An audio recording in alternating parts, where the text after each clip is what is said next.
In the marble halls of Florence, trust was the deadliest poison, and kindness the bait that lured men to ruin. You believe virtue shields you, but in the eyes of the powerful, it marks you as prey. Imagine the smile of a rival concealing a dagger beneath his velvet sleeve. In courts and kingdoms alike, mercy is not a virtue but a weapon, and the cruel know how to wield it. Tonight, I will show you why kindness, unguarded, is the snare that binds the unsuspecting, and how cruelty, honed like a blade, can crown you with power. You've been taught since childhood that generosity wins loyalty, that gentleness earns respect. Yet history whispers a different truth, one written in assassinations, betrayals, and thrones, seized in the dead of night. Ask yourself, why did kings survive not by love, but by fear? Why did princes spare no man who could one day challenge their reign? You are about to unlearn the soft lies of the meek, and instead inherit the hard laws of those who ruled the world. This is Curiosity to Wisdom, where we strip away illusions and hand you the weapons of statecraft. Watch until the end, for I will not only reveal why kindness will destroy you, but how calculated cruelty can protect you, command respect, and make your enemies bow. Miss a single law, and you may as well hand them the crown yourself. In the flickering glow of Florence's candlelit council halls, the air was thick with the scent of wax and ambition. Here, men played a game whose stakes were not gold alone, but survival itself. Niccolo Machiavelli once observed with chilling clarity that it is better to be feared than loved if one cannot be both, a truth written not for philosophers' shelves, but for those who intended to hold power and keep it. At the heart of this truth lies the unyielding principle. Kindness is never free, it is currency, and in the ruthless economy of power, to spend it without calculation is to bankrupt yourself. Mercy, when divorced from strategy, becomes a velvet noose, pulled tighter with every smile you give without thought of return. The average soul, wrapped in the illusion that compassion is inherently noble, mistakes generosity for dominance. But the Renaissance, with its marble palaces and blood-stained cobblestones, taught a harsher lesson. Cesare Borgia, a prince carved from ambition and sharpened by necessity, could laugh in the candlelight with a man one evening and, before the next sunrise, sign his death warrant without hesitation. His cruelty was never the blind rage of a tyrant. It was the precise hand of a surgeon removing rot before it spread. In the grand chambers of Florence, those who lingered in indecision, hoping that goodwill might serve as armor, found themselves swept from the board by colder, more deliberate hands. This is the flaw most commit. They believe others share their sense of honor, their reluctance to harm. They forget that in the company of the ambitious, virtue is not a shield, but an exposed throat. Kindness must be measured, concealed beneath layers of caution and delivered only where it sharpens your position. To wield cruelty with intent is not to wallow in evil, but to prune the tree of your dominion, cutting away diseased branches before they choke the roots. This is not malice, it is maintenance. And so the first law stands: never give what cannot be repaid, for in the ledger of power, every gift unreturned becomes a debt you will one day regret. The most fatal miscalculation of the gentle-hearted is the belief that loyalty can be purchased with affection, that warm words and open hands will inspire unshakable devotion. In the marbled and torch-lit courts of the Renaissance, nothing could have been further from the truth. Gifts, pardons, and unearned favors did not forge iron chains of allegiance. They merely wove silken threads, threads that snapped the moment they were tugged by a better offer. Such generosity taught not gratitude but expectation, and with each indulgence, the recipient's respect withered. Consider the fate of Duke Ludovico of Milan, who after tasting victory chose the olive branch over the sword. Believing mercy would turn foes into friends, He spared those who had sought his ruin. They bowed in thanks, dined at his table, and whispered oaths of loyalty until the moment came when rebellion promised more. His clemency, unguarded by consequence, became an invitation for treachery. In the courtly ledger, mercy without teeth is not remembered as virtue. It is remembered as weakness. This principle, though wrapped in the silks and intrigue of the Renaissance, holds fast in the present. Whether one navigates the smoke-filled chambers of business, the shadowed corridors of politics, or the quiet but relentless rivalries of social standing, the truth remains unchanged. Those you rescue without cost to themselves will one day turn against you. Gratitude is a fragile flower. It blooms briefly, then withers. What endures is the memory of your strength, of your capacity to harm should you choose to. The ruler's remedy is not to abandon mercy, but to bind it with the invisible cord of consequence. Every act of generosity must carry within it the knowledge that it could have been withheld, that leniency was granted as a choice, not as a habit. Let kindness be a rare coin, spent only where it buys lever, age. Let your pardons be edged with the silent reminder that defiance has a price. In this way, what others call compassion becomes, in truth, a chain, soft to the touch but unbreakable, and held only in your grasp. That is how loyalty is not merely given, but secured. The first stroke in the silent symphony of power I call the Velvet Dagger, a weapon as much for the mind as for the hand. In the treacherous courts of the Renaissance, where words could kill as surely as steel, no one endured long without the gift of concealing a threat beneath the folds of courtesy. This is the art of the smile that hides the sword, the gentle hand that guides another toward their fate. The Velvet Dagger does not strike blindly. It rests, poised, gleaming just beneath the fabric, reminding all who see its faint outline that it could, if needed, pierce the heart. In those candle-lit halls, where the scent of spiced wine mingled with whispers of treachery, charm was not merely a social grace, it was armor and weapon combined. Cesare Borgia understood this better than most. When faced with rebellious nobles, he did not greet them with fury. Instead, he invited them to dine. The tables groaned under the weight of roasted meats and gilded goblets, yet beside each noble sat a figure whose silent presence spoke more clearly than any threat. These were not fellow guests, but the hands that would tighten the noose should negotiations sour. Every smile across that table was framed by the knowledge that defiance could be their last act.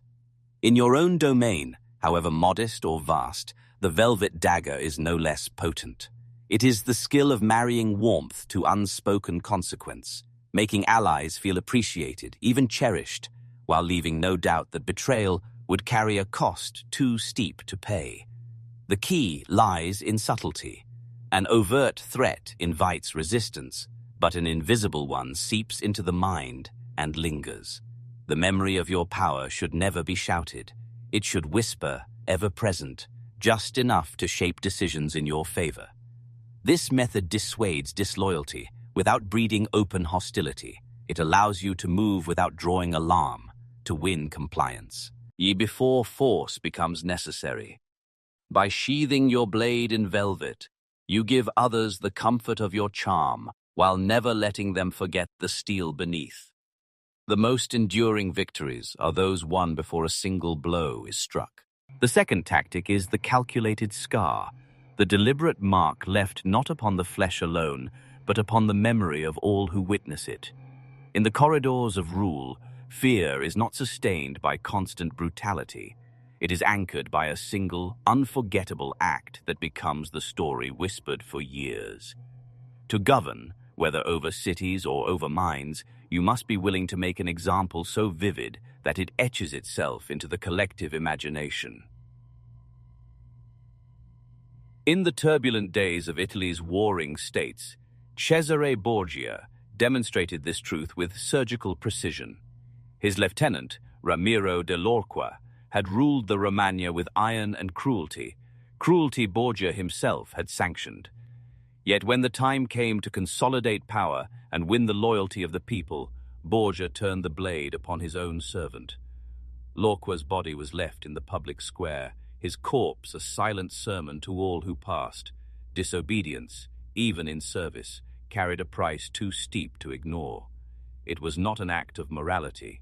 It was the architecture of fear, a monument built in flesh and stone. The genius of the calculated scar lies in its rarity. Like a lightning strike, it must be sudden, decisive, and seen by many, for what is unseen does not shape behavior. In your modern realm, a boardroom, a campaign trail, or the battlefield of personal rivalry, this means one public, irrefutable action that declares your boundaries are iron.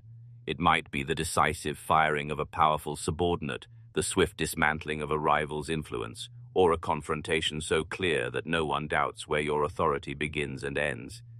But beware excess. A scar is a signature, too many, and the body is disfigured, the fear diluted. Strike too often, and you become predictable, even pitiable. Strike too little, and your enemies forget the weight of your hand.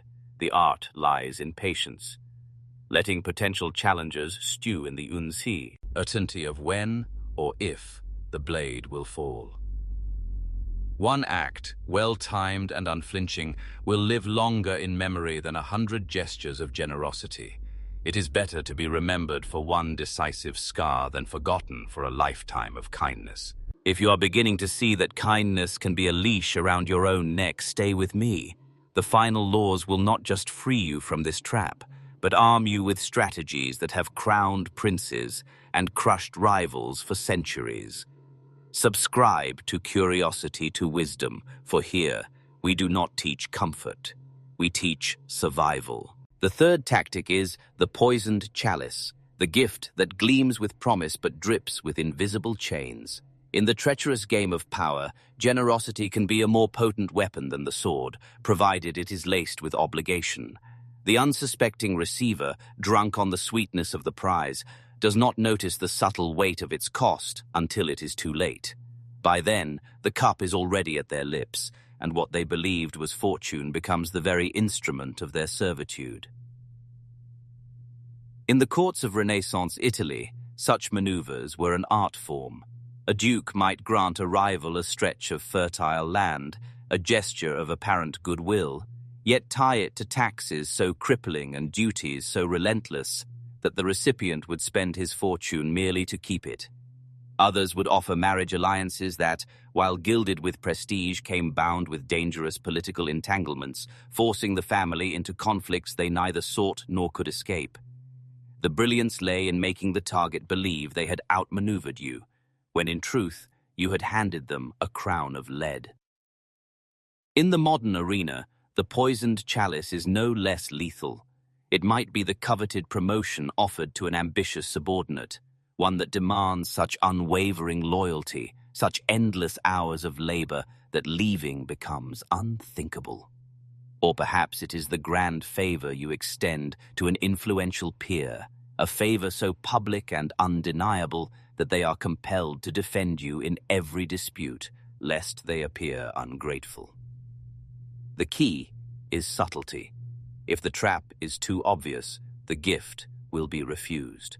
It must shimmer with opportunity, wrapped in enough genuine benefit to mask the snare.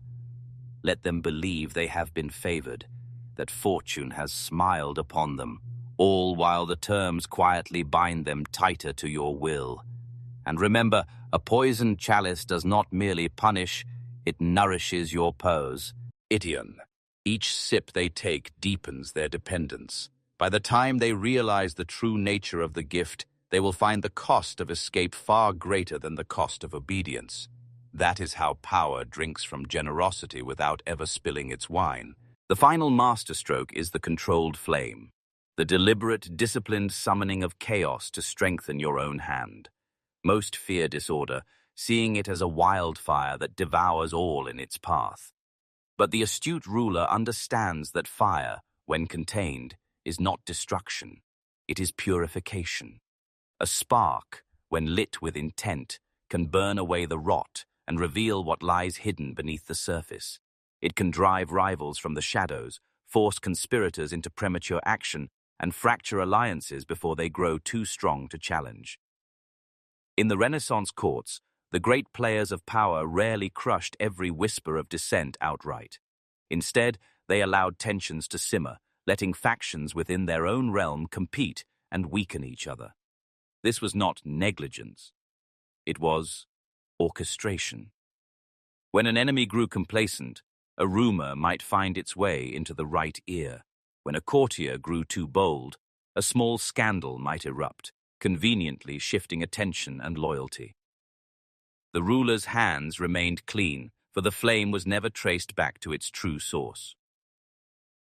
To master this tactic is to understand that power does not always grow from unity. Sometimes it thrives on division, so long as the divisions are under your watchful eye. In your own arena, whether a corporate hierarchy, a political movement, or a social circle, the controlled flame might take the form of letting competitors sabotage each other while you appear above the fray. You do not intervene to prevent their fall. You simply choose the moment to extend a hand, appearing merciful while ensuring they are too weakened to ever rise against you. The danger lies in misjudgment. A flame left untended will not distinguish friend from foe. It will consume indiscriminately. That is why this tactic demands precision. You light it quietly, feed it just enough to achieve its purpose, and extinguish it before it threatens the very foundation you stand upon. In the end, the controlled flame is not an act of cruelty, but of governance. It keeps threats visible, keeps rivals wary, and keeps your power insulated from the slow, creeping dangers that thrive in the safety of shadows. It is the fire in the hearth, warm, contained, and entirely yours to command. Picture the narrow, winding streets of Florence in the year when the air itself seemed thick with intrigue. You are a prosperous merchant, your name murmured in the market stalls and noted in the ledgers of bankers. The Medici, those velvet-gloved monarchs in all but title, have taken notice of your rising fortunes. Their attention is a double-edged gift. It brings opportunity, but also danger, for they are masters of the city's hidden game. Rivals in your trade slip coins to informants in the Signoria, feeding them tales of your ambition. Your so-called allies share your table by day, yet weigh the value of your ruin by night, calculating whether it might enrich them more than your friendship ever could. Once you might have followed the naive merchant's creed, drowning hostility with generosity, overlooking small insults in the hope of cultivating goodwill. But the Renaissance teaches harsher truths. You do not buy loyalty with gold, you merely rent it, and the lease is always short. Instead, you call upon the principles that keep rulers enthroned when others fall. With a rival whose voice carries in the council chambers, you choose the Velvet Dagger, smiling in public, clasping his hand at feasts, yet doubling the guards at your warehouse doors and ensuring every messenger who leaves your home is watched. With an ally whose greed outpaces his gratitude, you extend the Poisoned Chalice, a lucrative warehouse in the wool district, but bound by a debt so weighted and enforceable that walking away would ruin him faster than betrayal. One traitor, the one who thought to turn the Medici ear against you, is selected for the calculated scar. His punishment is swift, decisive, and whispered through the taverns before the week is done. It is not the severity of his fall that matters most, but the clarity of its cause, a message to all that the cost of treachery is nigh, they're vague nor negotiable. And finally, you light the controlled flame, feeding subtle rumors into the ears of two ambitious competitors, each believing the other plots against them. They spend their coin, influence, and energy dismantling one another while you expand quietly into the spaces they leave vacant. This is no blind cruelty. It is the architecture of survival, the unseen scaffolding upon which lasting power is built. When these laws settle into your bones, the very nature of kindness reshapes itself in your mind. It ceases to be the careless scattering of arms from a balcony, tossed to the clamor of outstretched hands. Instead, it becomes as gold placed deliberately into a guarded vault, not idle, but invested where it multiplies your strength, deepens your reach, and fortifies the walls around your position. The instinct to give freely without calculation fades, replaced by the art of giving with precision, where every gesture is a move in a larger design. This transformation is not a slide into cruelty, nor the hollowing of all warmth. It is the refinement of mercy into a tool, tempered by foresight. You will come to see that kindness without structure is not a virtue but a liability, for it breeds expectations without limits. In the Renaissance courts, a gift given without consequence was a seed of weakness, sprouting in the cracks of a ruler's authority. But a gift given with intent, paired with terms, conditions, or the subtle shadow of repayment, became a living bond between giver and receiver, impossible to sever without cost. You will find, too, that the fear of being called ruthless begins to lose its sting. Reputation, after all, bends to those who hold it firmly in their grasp. Cruelty, when it is rare, deliberate, and justified, ceases to be an accusation and becomes an instrument, one that trims the unruly branches before they can overshadow the garden. In this way, severity does not shatter order. It safeguards it. And when you choose to open your hand instead of closing it, your kindness will bear a weight it never held before. For those who receive it will know, without needing to be told, that you are equally capable of its opposite. This duality is the true alchemy of power. Love and fear, once thought to be rivals, sharpen into twin edges of the same blade, each enhancing the other's cut. In mastering this balance, you cease to play at power and begin to wield it, not as a blunt force, but as a weapon honed to perfection. So here is the final law. Rule with both the hand that offers bread and the hand that holds the sword. Machiavelli's Florence devoured those who believed love alone could guard them. The same is true now. The world will smile at you while sharpening its knives. You must learn to smile back while placing your own blade where it can be drawn in an instant. Kindness, when blind, is surrender. Cruelty, when wise, is protection. And in the grand game of power, survival does not belong to the most gentle, but to those who understand that the rose is only feared when it grows its thorns.